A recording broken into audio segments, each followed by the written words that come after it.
Hi வணக்கம். இன்றைக்கி நம்ம ஒரு சிக்கன் கிரேவி நல்லா ஸ்பைஸியாக ஜூஸியாக ஒரு ஸ்வீட்டாக உங்களுக்கு பார்த்தாலே தெரியும். எங்கள் பேத்தி ஸ்கூல் விட்டு வந்திருக்கிறவ தான் டேஸ்ட்டு பார்க்குறா எப்படி இருக்குதுன்னு சொல்லிட்டு. பேரன் வரமாட்டான், பேத்தி தான் டேஸ்ட்டு பார்க்குறது. பேரன் சாப்பிடுவான், ஆனால் வீடியோவுக்கு வரமாட்டான்.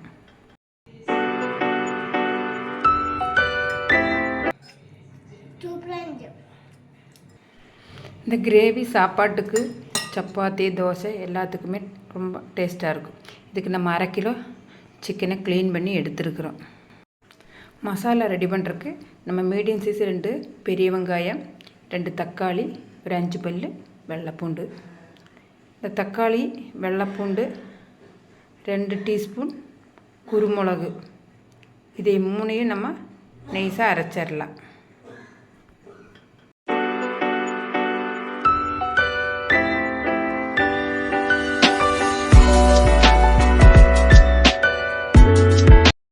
பெரிய வெங்காயத்தை நம்ம நீளமாக அரிஞ்சு எடுத்துடலாம்.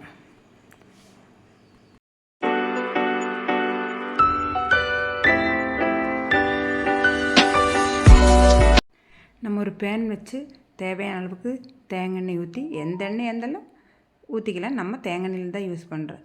அப்புறம் நம்ம வெட்டி வச்சுருந்த வெங்காயமும் கருவேப்பிலையும் நல்லா வணக்கிக்கலாம்.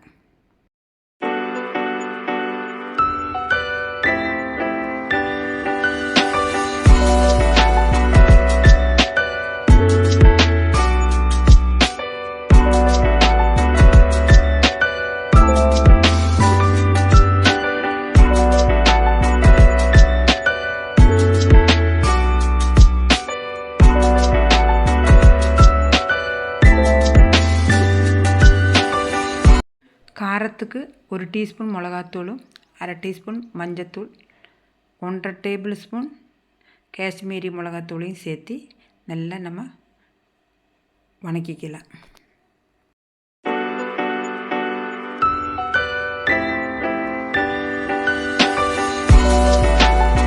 கழுவி வச்சுருந்த சிக்கனை நம்ம இது கூட சேர்த்து நல்லா கிளறி தேவையான அளவுக்கு உப்பும் போட்டு நம்ம சிம்மிலேயே வச்சு இந்த சிக்கன்லேருந்து தண்ணி வர்ற வரைக்கும் நம்ம இதை மூடி வச்சு வேக வைக்கலாம்.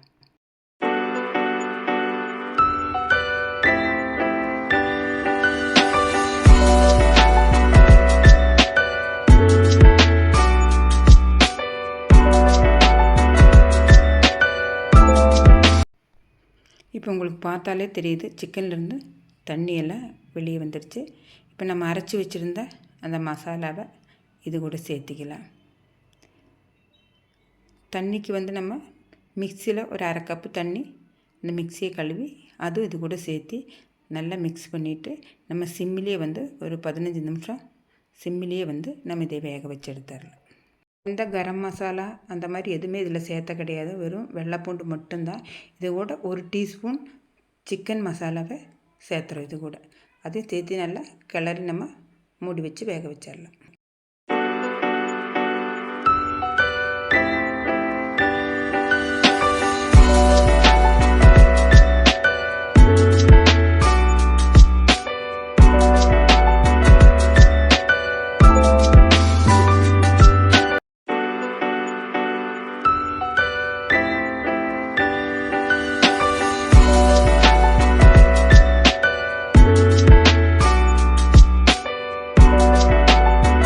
நம்ம இது கூட 1 டேபிள் ஸ்பூன் தேனையும் கலந்து, காரமும் இருக்கும் இருந்தாலும் இந்த தேன் ஊற்றும்போது அதோட டிஃப்ரெண்ட் டேஸ்ட்டு, கொத்தமல்லி தலையும் தூவி நம்ம இதை மூடி வச்சிடலாம். மூடி வச்சு ஒரு 5 நிமிஷம் முடிஞ்சு எடுத்து நம்ம பரிமாறிக்கலாம். டேஸ்ட்டு டிஃப்ரெண்ட்டாக இருக்கும். நீங்களும் இது வீட்டில் கண்டிப்பாக ஒரு தடவை ட்ரை பண்ணுங்கள். இந்த வீடியோ உங்களுக்கு பிடிச்சிருந்தா லைக் பண்ணுங்கள், ஷேர் பண்ணுங்கள், மறக்காமல் சப்ஸ்கிரைப் பண்ணுங்கள். தேங்க்யூ.